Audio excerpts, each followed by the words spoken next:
네, 스프링캠프 김종혁 전 국민의힘 최고위원, 윤재관 조국혁신당 전략기획위원장, 이기인 개혁신당 사무총장 세 분과 이야기를 이어가도록 하겠습니다. 근데 아까 한 얘기 중에 조금 정정할 부분이 있는 게 그 약간 헷갈리셨는데 그 미네르바 사건은 헌법재판소 결정 대법원이라고 얘기해서 잠깐 혹시 청취자분들 헷갈리실까봐 그런 거고 윤재관 위원장님도 뭐 하나 보태 얘기가 있으시죠? 정치인 배상 청구권은 법안 심사 과정에서 삭제됐다. 네. 그 부분 잘 됐습니다. 네. 양심은 있네. 그것까지만 얘기를 하도록 하고요. 다른 얘기로 좀 넘어가 보도록 하겠습니다. 통일교 특검. 민주당에서 전격적으로 어제 받으면서 국면이 싹 달라졌습니다. 사실 국민의힘이랑 개혁신당이 오랜만에 이거 공조를 해서 그 대법원 쪽에다가 법원행정처장한테 그 추천권을 주는 방식으로 이제 발의가 되는 이게 가닥이 잡혔고 민주당과 국민의힘은 어제 1차 회동을 했고 오늘도 뭐 회동을 한다고 했는데 통일교 특검 이거는 뭐 논란 없이 수용이 빠르게 될 것 같이 보시는지 아니면 이게 어떻게 좀 보시는지 그리고 민주당은 왜 이런 결정을 했다고 생각하시는지 이건 김종혁 최고부터 의견 주실까요? 그러니까 뭐 여러 차례 얘기했지만 이 사건은 특검이라는 그 이름에 가장 부합하는 사건이잖아요. 거대한 종교 집단이 뭐 사이비 이단 이런 소리를 듣는 집단이 금력과 그리고 그 자기들 신도들을 당원으로 넣어주겠다 뭐 이런 것들을 내세워서 정치판을 쥐고 흔들려고 했던 사건 아닙니까? 네. 그래서 뭐 대통령실에 자기들의 보좌관을 집어넣어야 된다 혹은 나중에 언젠가는 우리가 대통령에 나가야 된다 후보로 나가야 된다라는 그런 얘기까지 할 정도로 허무맹랑한 그 종교가 정치를 지배하려는 그런 꿈을 꿨던 것이고 거기에 많은 사람들이 좌우됐던 그런 걸로 보이는 사건이에요. 그래서 저는 솔직히 말씀드리면 여야 정치권 지금 뭐 그 민주당과 국민의힘 외에 나머지 작은 정당들은 야 니들은 빠지고 우리가 추천할게 그러는데 저는 솔직히 그 사람들 중에서 누가 개입되는지 어떻게 알아요. 그러니까 이거는 그냥 정치판 정치권 대 종교 집단이에요. 네. 그래서 저는 정치권은 추천하면 안 된다고 생각해요. 왜냐하면 누가 어떻게 관련돼 있는지 모르니까. 그래서 그 이번 기회에 확실하게 이게 무슨 통일교가 됐든 다른 종교도 마찬가지인데 이렇게 정치판에 개입을 하려고 하는 이 시도는 명백히 진상이 드러나야 되고 그리고 차단돼야 된다고 생각을 합니다. 네. 그런 생각을 조국혁신당 윤재관 위원장님은 별도 법안을 낸다는 얘기가 있어가지고 별도 법안을 지금 준비 중에 있고요. 네. 뭐 추천 권한 뭐 그 수사 범위 그리고 수사 기간 뭐 이런 문제들에 대한 저희들이 입장을 분명하게 하고자 하는 거고요. 지금 불법 정치자금 수수에 관련된 얘기만 계속 있는데 말씀하신 대로 이번 기회에 종교 유착을 했던 그리고 당내 선거에 개입했던 정치를 개입했던 것도 명명백백하게 밝혀내서 다시는 종교가 정치를 뒤흔드는 그런 형세가 벌어지지 않도록 해야 된다라는 관점에서 지금 법을 준비하고 있습니다. 네, 원래 개혁신당은 3, 4, 5당 소수정당이 이제 추천권을 행사하자고 하는 입장이었잖아요. 그렇죠. 일단은 개혁신당이 처음으로 이 특검을 제안을 했는데 마침 또 여야가 다 받아줘가지고 그건 다행이다. 환영할 만한 일이고요. 처음에 이제 아무래도 통일교와 연루되어 있지 않은 정당이 그래도 좀 자유로우니까 또 객관성을 보장할 수 있으니까 개혁신당이 추천하는 건 어떠냐라고 처음에 시작을 했는데 뭐 국민의힘과 협의하는 과정에서 정치권이 추천하는 것보다 이 제3자 그러니까 객관성과 중립성을 보장할 수 있는 단체가 있다면 그곳에서 추천을 해가지고 대통령이 임명하는 게 맞겠다라는 공감대가 서가지고 어쨌든 지금 법원행정처의 2인 추천 그리고 대통령 1인 임명으로 좁혀졌는데 앞으로 이제 민주당과 협의를 하면서 더 이제 뭔가 이상 여지는 남겨놨습니다. 더 공정하게 추천할 수 있는 단체가 있다면 함께 좀 대안을 제시해 주시고 좋은 특검이 발족됐으면 좋겠다라는 생각이 들고 하나 좀 두 가지 원칙을 천명했으면 좋겠어요. 아무래도 대통령도 윤영호 본부장과 이영현 부회장과의 통화에서 이재명 대표에게 연락이 왔다라고 거론된 만큼 또 그리고 짐 로저스와의 화상대화에서도 통일교가 주선했다는 게 드러나지 않았습니까? 대통령도 살아있는 권력도 수사할 수 있다라는 그 원칙 그게 하나가 있고요. 또 하나는 이제 검찰청 폐지되고 지금 뭐 검찰청 폐지되면서 미제 사건이라고 하는 것이 뭐 2만 4천 건에 달하는데 되게 증폭 아주 폭증했답니다.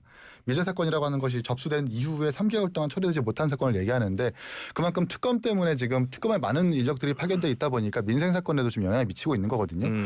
과거 이제 그 드루킹 사건 때도 특검법을 보면 13명의 특검으로도 충분히 유의미한 결과를 낼 수 있습니다.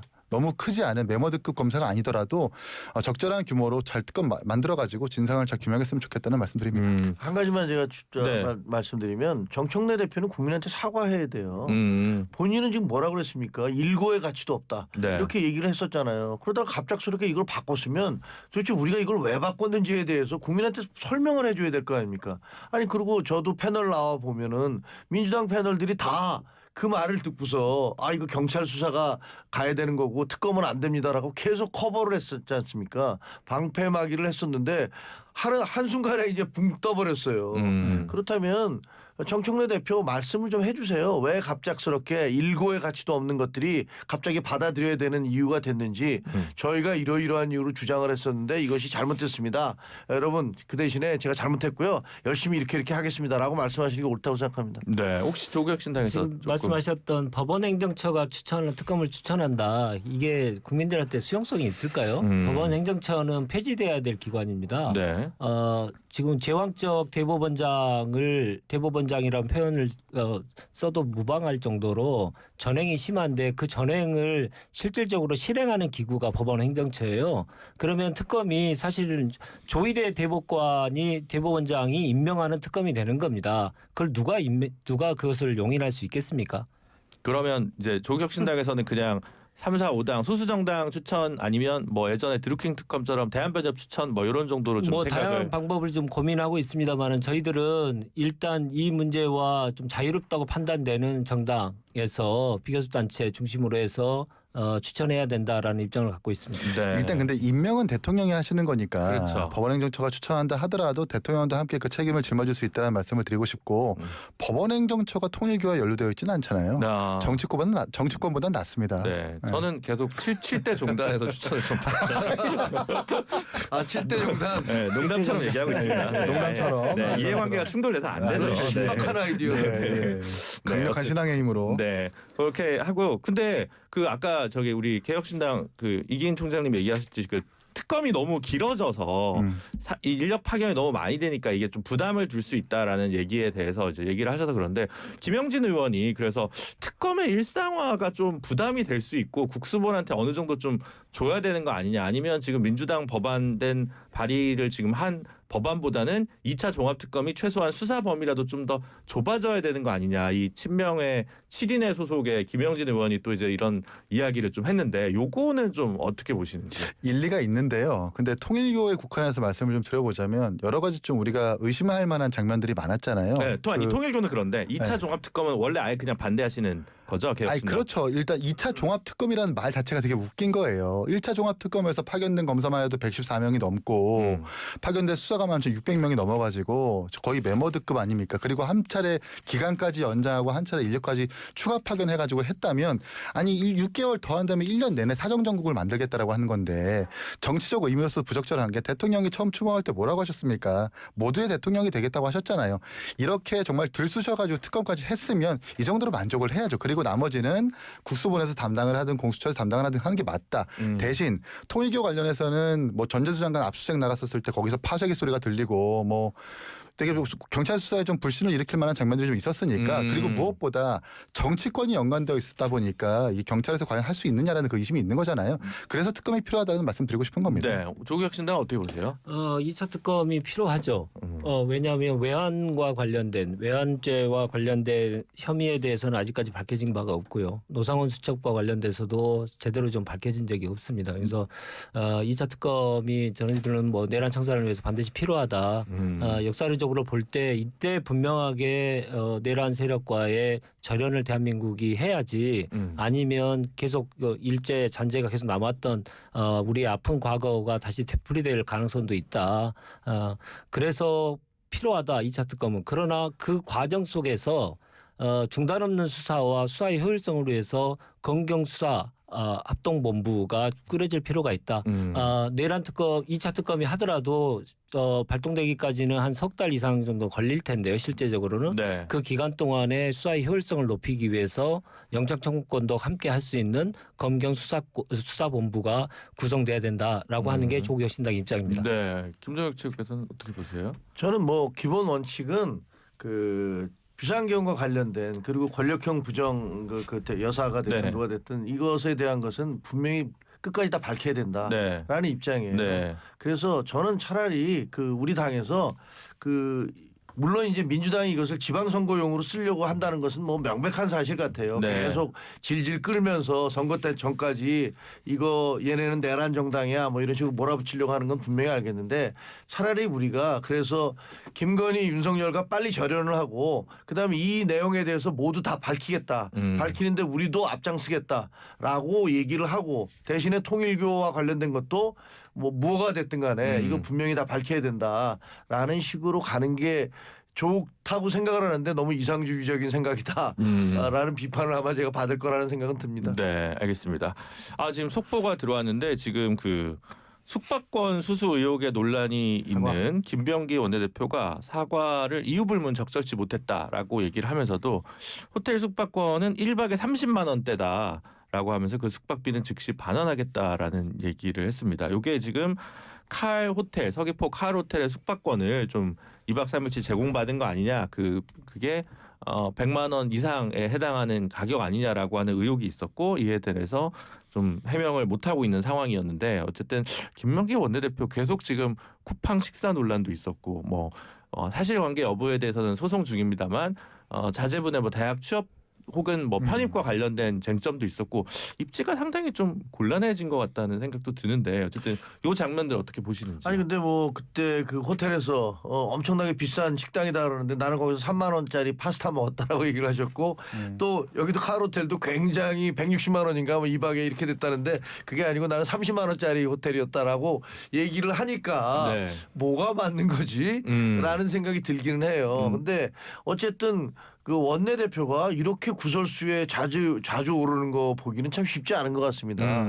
그쵸. 그리고 내부에서 굉장히 심한 권력 갈등이 다툼이 벌어지고 있구나라는 느낌은 들어요. 왜냐하면 쿠팡 사건도 원래 그 서영교 의원 거를 본인이 원내대표가 보다가 그게 찍혀갖고 서영교 의원이 문제가 됐던 거고 그 이후에 또 거꾸로 이제 반격 비슷하게 들어와서 다른 보좌관이 아니 사실은 이런 문제도 있었다라고 하면서 계속 폭로가 나오고 있는 거잖아요.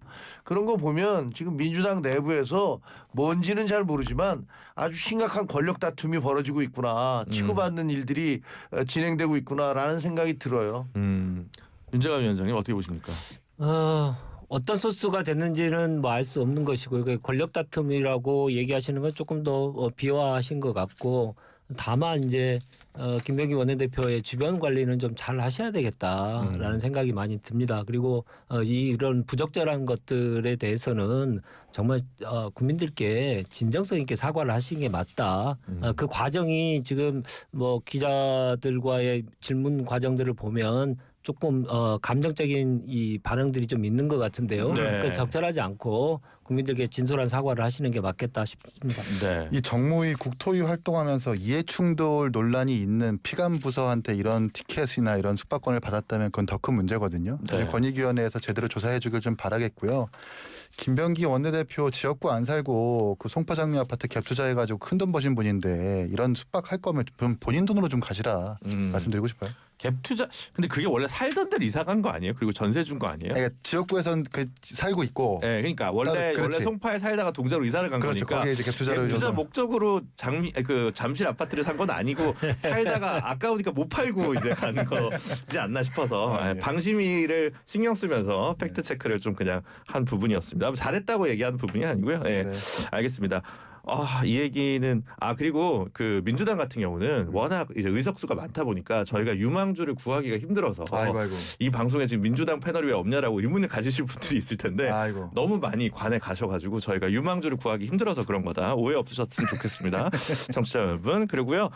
요 얘기 좀 해달라고 좀 고약하게 제작진에서 저한테 요청을 했는데 조국 대표 최근 이준석 개혁신당 대표를 향해 사과를 하는 일이 있었다. 이 얘기 좀 설명을 누가 해주실까요? 네, 뭐 그 사과를 방송 인터뷰하는 도중에 지금 최근에 이준석 대표의 그 수사받는 내용에 대해서 좀 헷갈리셔가지고 네. 잘못 발언하신 게 있었어요. 그래서 방송이 끝나자마자 깨끗하게 사과하시고 그렇게 하셨기 때문에 뭐 더 큰 논란이 될 수 있지는 않을 거라고 생각합니다. 네. 다소 뭐 깨끗하지는 않았다.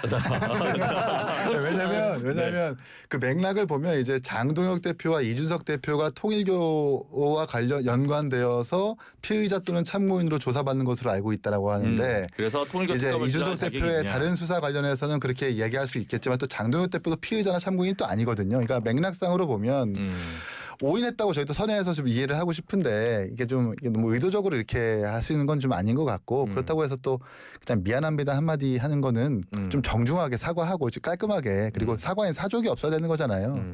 뭐 이런 방식은 저희가 좀 받아들이기 어려운데 어쨌든 원래 사과하시기 참 사과 잘 안 하시는 분으로 알고 있는데 어쨌든 그런 건 의미가 있다는 생각이 저는 듭니다. 사과하는 거 되게 좋아합니다. 그래서 네. 하여튼 조국 대표께서 아니 제가 이 대표가 공천 개입 관련 혐의로 특검에 피의자 신분으로 소환된 것을 통일교 건으로 순간 착각해 잘못 말했다. 이렇게 페이스북에 네, 예. 적으셨습니다. 저렇게 깔끔하게 사과하는 경우가 정치권에서 어디 있습니까? 예, 그 정도에서 받아주셨으면 좋겠다는 생각이고 네. 굳이 그렇게 계속 얘기하시면 이준석 대표가 사실은 지금 특검의 피의자로 소환될 정도로 공천 개입에 관련돼서 피의자 신분이 있는 거지 않습니까? 그 관련돼서는 그 관련자 명태균이 6년을 구형받고 있고요.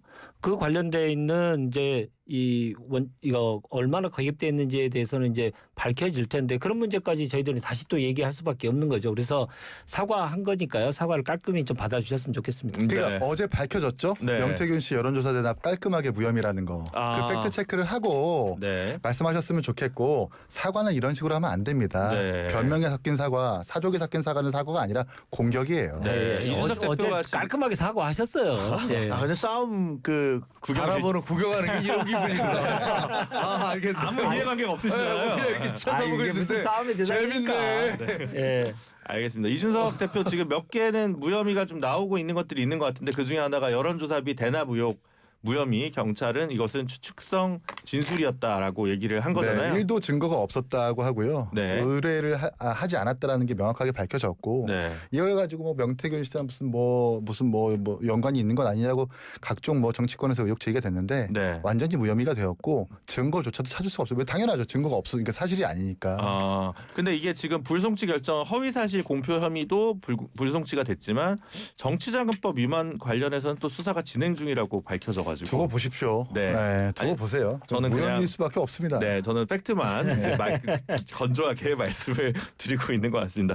네, 마지막으로 요거 하나만 할게. 청와대 지금 돌아가잖아요. 시간이 없긴 네. 한데, 근데 유일한 청와대 근무자시니까 윤재관 위원장님이 또 그 비서관을 문재인 정부 때 네. 하셨습니다. 그래서 그 본관 집무실을 포기했다. 그래서 뭐죠? 여민관에서 네, 대통령한테 요건 어떤 의미로 저희가 받으면 본관 될까요? 집무실은 그 노무현 대통령, 문재인 대통령 시절에 그 외교적인 행사들을 중심으로 하고요.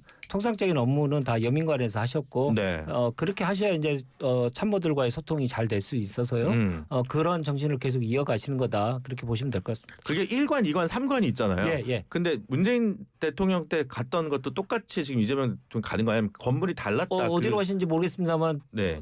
대충 다 일관으로 대통령께서 집무실을 두시거든요. 네. 저도 청와대 네. 출입 기자를 했었거든요. 근데 네, 저는 기본적으로 이거 본관 있잖아요. 네. 집무실. 네. 이 대통령 집무실이 그 거리가 막 50m도 더 돼서 네. 그 보고하고 뒤로 가다가 장관이 넘어졌다는 뭐 이런 얘기까지 나올 정도니까 네. 사실은 이 여기를 리모델링 해야 돼요. 본관을 리모델링해서 여기 여민관 좁은 데 있지 말고 네. 이 2층에 이 넓은 곳을 리모델링해서 거기에 이제 비서실장이라든가 일을 제대로 하게. 그런 사람들이 다 그 안에 들어가서 얘기하지. 지금 보면은 아니 이렇게 어마어마한 건물을 놔두고 텅텅 비워놓고 여기 와서 여민관에서 한다고 그러잖아요. 그래서 좀 시간을 갖고 이걸 아예 리모델링을 다시 하셨으면 어떨까 이런 생각이 들어요. 야당에서 리모델링 예산은 절대 통과를 안 시켜줍니다. 에이, 남들 보면 오히려 이게 갭 투자 같아요. 비싼 거는 사놓고 싼 데 가서 지금 월세 사는 느낌이어가지고. 근데 대통령은 외교적인 행사, 의전적인 행사도 많이 있기 때문에 거기에 탕탕 비어 있지는 않아요. 알겠습니다. 네. 오늘 세 분과의 시간은 여기까지 하도록 하겠습니다. 세 분 모두 감사합니다. 고맙습니다. 고맙습니다.